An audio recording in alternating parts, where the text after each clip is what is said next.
Bonjour à tous.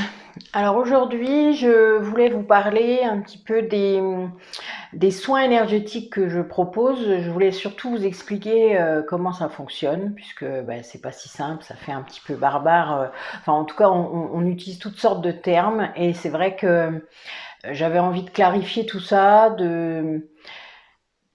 je vous ai montré en vidéo, mais bon voilà, j'avais envie d'expliquer un petit peu plus. Voilà, je vous ai expliqué les relaxations, je vous ai expliqué les méditations.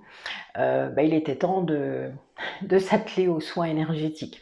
J'en ferai une autre aussi pour les massages énergétiques. Bon, le massage énergétique est un soin énergétique, mais voilà, je voulais d'abord commencer par le soin énergétique. Donc, il faut comprendre qu'il existe de nombreuses thérapies et techniques énergétiques. Vous connaissez certainement le magnétisme, qui dans nos pays occidentaux est l'outil des magnétiseurs, des coupeurs de feu, et bien d'autres, hein, on leur donne toutes sortes de noms. Vous avez également le thérapeute de médecine chinoise, hein, qui lui utilise l'acupuncture. Et au Japon, on a le Reiki, hein, donc qui est arrivé jusqu'à nous. Toutes ces techniques s'appuient sur le même principe tiré des médecines chinoises et ayurvédiques, datant de 5000 ans, en canalisant les énergies telluriques, donc qui viennent de la terre, de la nature, et les énergies cosmiques qui viennent du ciel, euh, de l'univers, du cosmos et d'entités supérieures. Donc ça va être lié à vos croyances, comme les anges, les archanges, les maîtres ascensionnés. Il n'y a pas... Moi, je dis même, enfin maintenant, je dirais qu'elles transcendent les croyances, puisque ces énergies, en fait, sont à un niveau vibratoire qui ne se trouve pas sur Terre, enfin, qui ne sont pas incarnées, mais qui sont tout à fait... on les sent, enfin, bon, moi, en clairsentience, je les ressens, donc c'est... Voilà, il y a des choses comme ça, vous pouvez pas... Alors, au début, votre mental, il vous dit que c'est pas ça, hein, évidemment, mais à force, il est clair que vous avez des liens avec ces énergies-là. Donc ces énergies-là, moi, lors des soins énergétiques, évidemment, m'aident, amplifient mon propre taux vibratoire qui me permet d'accéder encore mieux à votre corps énergétique. On va dire que c'est comme ça que ça fonctionne. Alors par exemple, la seule chose c'est que on va utiliser des termes donc très différents mais qui représentent en fait la même chose. Un magnétiseur en Afrique, en Sibérie ou en France n'utilise pas les mêmes invocations ni même les mêmes visualisations. C'est lié à leur mode de pensée et de croyance. Mais la seule chose importante, c'est l'intention qui est portée sur la personne que l'on cherche à soulager et la vibration d'amour que l'on va utiliser pour faire ça. D'accord? C'est vraiment ça qui compte. Le thérapeute, il canalise cette énergie qui le traverse et qui ressort par les chakras des mains, en majorité. Mais d'autres vont utiliser leur souffle. C'est le cas des chamans, je vous l'avez certainement peut-être vu dans des reportages, leurs yeux, puisque le magnétisme peut aussi sortir des yeux, et leur voix. Personnellement, mes canaux principaux et préférés sont mes mains et ma voix. Alors, vous savez bien que le son est une vibration très puissante. Ceux qui écoutent mes relaxations, qui les apprécient, vous comprenez de quoi je parle. Si vous avez d'autres personnes aussi dont vous suivez les chaînes, évidemment, vous aurez la même chose. Le son de la voix de la personne, quand vous suivez des relaxations et des méditations guidées, est très très important. C'est la moitié du travail en fait, puisque cette vibration participe aux soins. Pour les autres, eh bien, vous n'aurez qu'à aller essayer. Voilà. Et trouver la personne dont la voix va vous permettre, en tout cas, d'accéder plus facilement à cet état de conscience modifié. L'intuition, c'est aussi l'un des canaux que j'utilise. Elle s'active lorsque j'entre en connexion avec votre champ, avec le champ énergétique de la personne qui est sur ma table. Le fait que nos champs énergétiques se mêlent, je peux capter par clairsentience, par clairaudience et par l'intuition les blocages, les malaises, et ça me donne même parfois, selon le maître ascensionné qui sera là éventuellement pour m'aider, le mélange d'huile essentielle utile à ce travail à effectuer avec la personne. Ça me donne en fait toutes les pistes que je dois étudier, tout ce que je dois travailler, et ça paraît parfois sidérant, passionnant, tout ce que vous voulez, mais je dirais que 95% du temps, je tape juste. Et tous mes clients et clientes peuvent en attester. Enfin, ceux qui écouteront, n'hésitez pas à mettre des commentaires pour aider les autres, parce que c'est pas simple à expliquer, hein, puisque de toute manière, même à mes propres clients, enfin, j'explique hein, parfois comment ça se passe, mais c'est pas simple à appréhender, vraiment. Même pour moi qui maintenant, enfin voilà, je suis vraiment dans cette sphère-là depuis longtemps maintenant, mais c'est très particulier. Voilà, c'est un domaine dont on ne parle pas beaucoup, alors c'est pas simple. Il faut comprendre déjà que votre corps physique souffre de différents maux pour des raisons concrètes, hein, que la médecine conventionnelle explique, prouve, mais il y a aussi des raisons plus compliquées à comprendre parce qu'elles sont multifactorielles. Il est important déjà de ne rien négliger. Votre médecin, il faut continuer à aller le voir. De nombreuses maladies nécessitent un traitement médicamenteux, des opérations, toutes sortes de choses, puisque parfois on a poussé notre corps physique tellement loin que de toute manière, vous n'aurez pas le choix. Les thérapies énergétiques, elles viennent combler un manque d'énergie. Elles viennent libérer des blocages. Donc le manque d'énergie va être dû à une baisse de votre taux vibratoire. De notre taux vibratoire, devrais-je dire, puisque ça m'arrive aussi encore. J'ai de nombreuses thérapeutes autour de moi encore, dont on s'échange nos pratiques, donc on se soutient l'une l'autre. Et je pense que de toute manière, quand on est thérapeute, c'est encore plus vrai, puisqu'on absorbe beaucoup les énergies des autres. Donc il faut vraiment être dans une très grande protection en élevant notre taux vibratoire le plus possible. Je poursuis. Donc, ce taux vibratoire, quand il diminue trop en dessous d'une certaine valeur, je vous mettrai des images hein, à chaque fois. Là. Sur la vidéo, je vais vous mettre des infographies pour que vous compreniez bien. Hein, donc, vous inquiétez pas. Je dis des choses qui peut-être vous passent au-dessus. Mais voilà, normalement, j'espère que les infographies que j'ai choisies vous aideront à mieux comprendre. En tout cas, ce déséquilibre entraîné par la baisse de votre taux vibratoire va entraîner des dérèglements de vos cellules et donc de vos organes. Donc les techniques énergétiques viennent débloquer les énergies qui vont être enquistées dans certains endroits de votre corps et qui provoquent ces manques à d'autres endroits. D'accord? Donc vous allez avoir soit trop, soit bloqué, soit manque à d'autres endroits à cause de ça, puisque l'énergie en fait se répartit mal et se retrouve coincée. Alors comment ça fonctionne?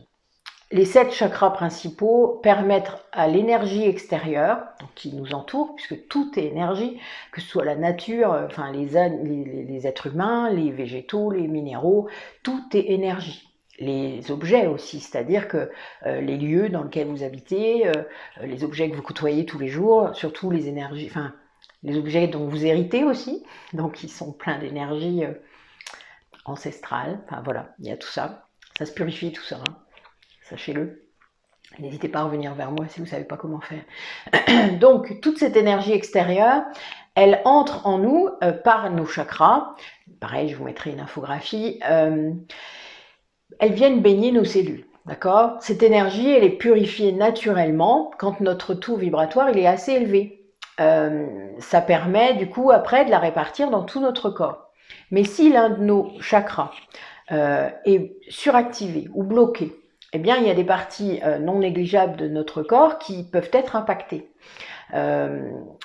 Si aussi votre taux vibratoire est trop bas, eh bien vos corps énergétiques n'ont plus la capacité suffisante de vous protéger des énergies extérieures qui peuvent vraiment être très intrusives. Hein. Je pense au stress dû à toutes sortes de raisons, hein, que ce soit personnel, professionnel. Donc vous avez des choses quand même des fois là qui vont être réellement perturbé. Par exemple, si votre chakra de la gorge est bloqué, ce chakra, il est le siège de l'expression de soi, donc expression de ses émotions, de ce qu'on ressent, de qui on est. Eh bien, vous vous doutez que si vous refoulez trop vos émotions à un moment, à force de ravaler, vous avez... en gros, votre chakra du plexus solaire et votre chakra de la gorge, il y a un gros truc là qui s'est bloqué.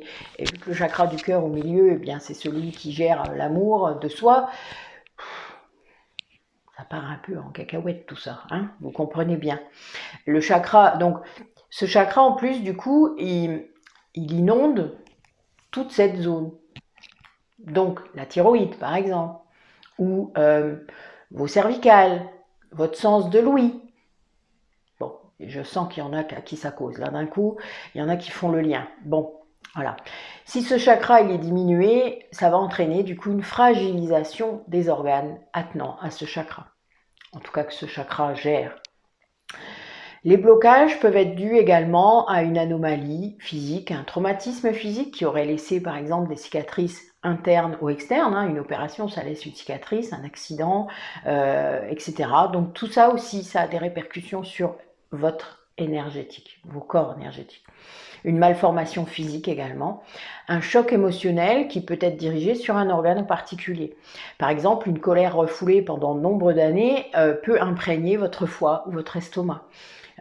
C'est la base en fait du décryptage biologique qui cherche à savoir ce que le mal a dit. Vous connaissez peut-être l'ouvrage de Jacques Martel, du point de vue de l'énergéticien.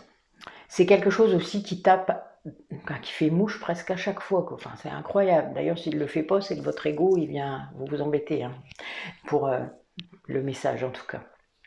Le blocage il peut être dû également à une perturbation cosmotellurique dans l'environnement. Une nappe d'eau souterraine, une source, des ondes électromagnétiques trop importantes. Les géobiologues et les radiesthésistes sont à même de nous aider dans ce cas. Les lieux, par exemple, sont aussi chargés d'énergie traumatique. Selon les lieux, vous savez, les lieux où il y a eu des massacres, des anciens cimetières, des choses comme ça. Enfin, bon. Il y a beaucoup d'endroits dont on ne sait même pas en fait, des vieilles maisons, enfin voilà. Alors il y a des gens qui vont avoir cette capacité à ressentir ces lieux, ces énergies-là. Elles sont très plombantes, enfin voilà. Après ça dépend vraiment des cas. Moi pendant très longtemps j'ai subi ces énergies sans savoir ce que c'était. Maintenant que je sais, c'est un peu space parce que des fois je rentre, waouh, d'un coup. Alors ça peut être aussi très positif, bizarrement, vous voyez. Enfin, bon, c'est selon le lieu, vous allez même sentir parfois s'il y a eu des conflits juste avant, quoi. Vous rentrez dans une pièce, vous sentez l'ambiance. Enfin voilà, ça c'est l'empathie qui permet ça, et c'est pas toujours simple à gérer, surtout tant que vous savez pas à quoi c'est dû. Donc ces lieux, s'ils n'ont pas été purifiés, évidemment, il y a un impact très fort. Il peut même y avoir des âmes qui peuvent y être encore attachées, qui ont pu même s'attacher à vous. C'est ce qu'on appelle des âmes collées. Et ça devient comme un parasite en fait énergétique qui va provoquer des maux chez vous.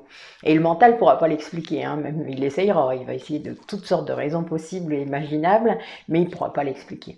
Il existe déjà plusieurs techniques en fait pour enlever ces âmes et leur permettre leur ascension, puisque c'est quand même le but. On ne peut pas, elles ne sont pas censées rester dans notre dimension.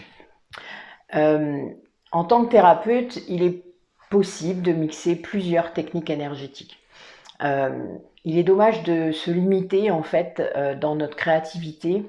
Il faut oser bousculer les règles pour atteindre l'objectif qui est de faire en sorte que la personne qui est face à nous aille mieux.